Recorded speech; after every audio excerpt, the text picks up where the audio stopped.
क्या तुमने कभी ये सोचा है कि क्यों तुम अपने सपनों के पीछे उतनी कोशिश नहीं कर पाते जितनी की करनी चाहिए? या फिर क्यों तुम दुनिया के टॉक्सिक लोगों, फेक रिलेशनशिप और उनके बनाए गए प्रेशर को तुम्हारे इमोशंस को डिक्टेट करने देते हो? चलो आज एक नई शुरुआत करते हैं। एक ऐसा माइंडसेट डेवलप करते हैं जो कि तुम्हें अनस्टॉपेबल बना देगा। आई गारंटी तुमने कभी ना कभी ये तो सर्च किया ही होगा, that how to develop mindset for success. रोज ग्रेटफुल फील करोगे, अपने आप को इंस्पायर करोगे, तो देखो कि क्या आपके दिन में खुशी का परसेंटेज कुछ इंक्रीज हुआ। हर रोज हल्का हल्का खुशी का परसेंट अगर इंक्रीज हो रहा है तो ये बहुत बड़ी बात है, क्योंकि पॉजिटिव रिजल्ट्स पॉजिटिव माइंड से ही आते हैं, नेगेटिव माइंड से नहीं। बातें आपके माइंडसेट को चेंज करेगी, आपको एक सही दिशा दिखाएगी और आपको आपकी पूरी जिंदगी के लिए अनस्टॉपेबल बना देगी। How to conquer your mind. Your mind is the most powerful tool you possess. It's the key to unlocking your potential, achieving your dreams, and living a life of purpose and fulfillment. But here's the catch. If you don't learn to control your mind, it will control you. इसलिए हे महाबाहो, अपनी इंद्रियों को अपने वश में रखो, स्वयं ही उनके वश में न हो जाओ। पार्थ, ये बात ध्यान से सुनो और समझो। और हाउ टू बिकम इमोशनलेस और cold hearted. How to be cold-hearted. So being cold-hearted is a very interesting subject. Some people want to be cold-hearted because they just simply want to be left alone, while others want to be cold-hearted because they've been hurt in the past and want to prevent that in the future. Whatever your reason is, being cold-hearted obviously has its benefits, because if you're cold-hearted, it actually portrays authority and people will respect you. जो हो रहा होने दे, देखेंगे। Weakness क्या होती है? हो सकता है आप एक्शन लेना चाहते हो, बट आपकी वीकनेस कहती है बट लिया तो ये हो जाएगा और ये ज्यादा बड़ी चीज है, ज्यादा चोट देगी मुझे, तो ये ना हो, इसलिए अभी जो छोटी सी चोट मिली है वो लेता रहे।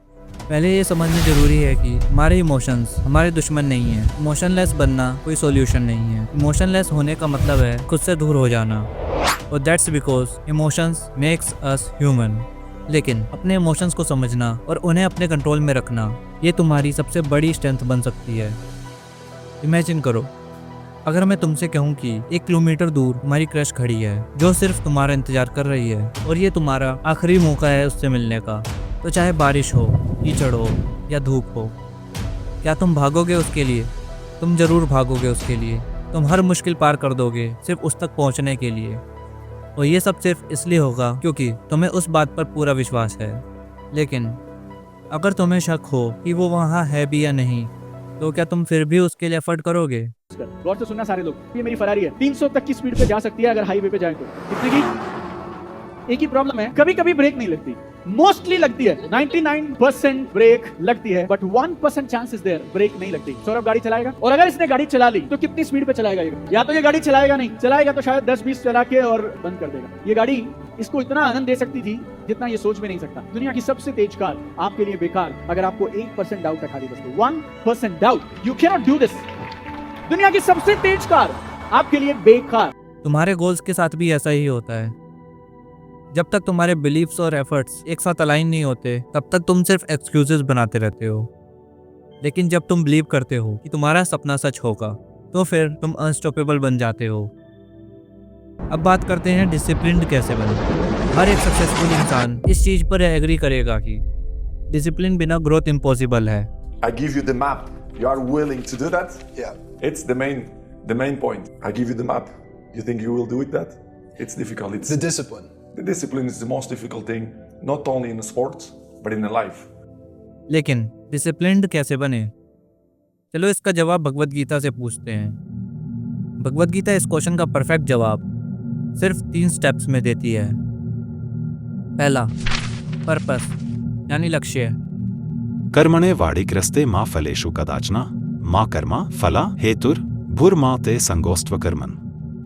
Chapter 2 verse 47। तुम्हारे काम करने का रीजन क्या है? भगवद गीता के इस श्लोक में लॉर्ड कृष्णा कहते हैं कि तुम्हारा अधिकार सिर्फ कर्म करने पर है, फल पर नहीं। इसलिए कर्म को अपना लक्ष्य बनाओ, लेकिन फल की चिंता में अपने आप को मत बांधो, और ना ही तुम्हें कर्म ना करने वाला इंसान बनना चाहिए।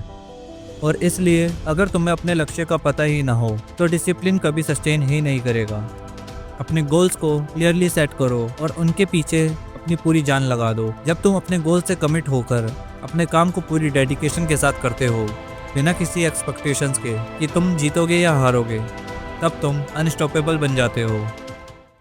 सेकंड, डेली स्टेप्स यानी नियम। Chapter 6 verse 16। नात्यश्नेतिस्तु योगो स्ति न चैकान्तं अनाश्नुता न छाति स्वप्न शीलस्य जाग्रतो नैव चार्जुन। Chapter 6 verse 17। युक्ताहार विहारस्य युक्ता चेष्टास्य कर्मसु युक्ता स्वप्नावबत्स्य योगो भवति दुःखाः।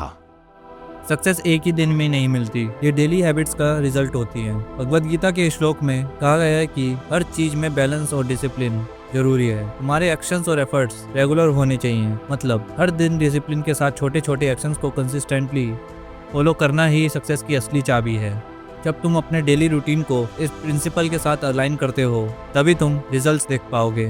थर्ड, सेल्फ कंट्रोल यानी संयम। Chapter 6 verse 5। उद्धार्द आत्मन्तमानं न आत्मनम अवसादायत आत्मैवा एचवाय आत्मानो बंधु आत्मैवा रायपुर आत्मना। सबसे पहले अपने आप को कंट्रोल में रखो। भगवद गीता के इस श्लोक में श्री कृष्णा कहते हैं कि जो इंसान अपने मन को जीत लेता है तो उस इंसान का मन उसका सबसे बड़ा मित्र बन जाता है। ये दुनिया डिस्ट्रैक्शन से भरी हुई है, सोशल मीडिया, गॉसिप्स और अननेसेसरी रिलेशनशिप्स। तुम्हें अपने टाइम और एनर्जी का सही यूज़ करना होगा। अपने डिज़ायर्स को कंट्रोल करना सीखना होगा। जब तुम्हारे सेंसेस तुम्हारे कंट्रोल में होते हैं तब तुम अपने गोल्स पर पूरा फोकस कर पाते हो। सेल्फ कंट्रोल का मतलब ये नहीं कि तुम्हें अपने डिज़ायर्स को मार देना है, बल्कि उन्हें सही डायरेक्शन में चैनलाइज करना है। अब एक और ज़रूरी बात, अटैचमेंट्स और एक्सपेक्टेशंस को छोड़ो। जब तुम लोगों से ज़्यादा उम्मीद रखते हो तो आखिर में सिर्फ डिसअपॉइंटमेंट्स मिलती हैं। हर रिलेशनशिप एक म्यूचुअल बेनिफिट पे बेस्ड होता है, और अगर तुम किसी के काम नहीं आ रहे हो तो वो तुम्हें छोड़ देंगे। जो लोग तुम्हारी लाइफ में वैल्यू ऐड नहीं करते उनसे डिस्टेंस बनाओ। ये हार्श लग सकता है लेकिन यही सच है। अपनी एनर्जी और टाइम उन चीज़ों और लोगों में इन्वेस्ट करो जो तुम्हें ग्रो करने में मदद करते हैं। और अब एक final message, stop caring about peoples opinion. लोगों की वैलिडेशन के पीछे भागना बंद करो। दुनिया में सिर्फ एक ही इंसान है जिसका ओपिनियन तुम्हारी लाइफ को डिफाइन करेगा, और वो इंसान है तुम खुद। अपनी लाइफ के हीरो बनो।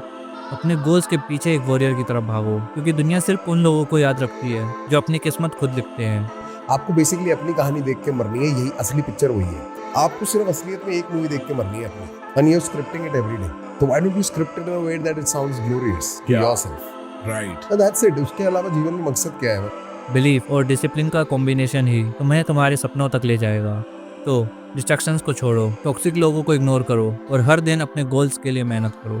फील करो, लेकिन अपने इमोशंस को अपने ऊपर हावी मत होने दो। अपने इमोशंस को अपनी ग्रोथ के लिए यूज़ करो। सबकी केयर करो, लेकिन अपनी वैल्यूज़ मत भूलो। ड्रीम करो, लेकिन उन ड्रीम्स को पूरा करने का प्लान भी बनाओ। ये याद रखो कि तुम्हारे बिलीफ्स तुम्हारे गोल्स को जिंदा रखते हैं और तुम्हारे एफर्ट्स उन्हें रियलिटी बनाते हैं।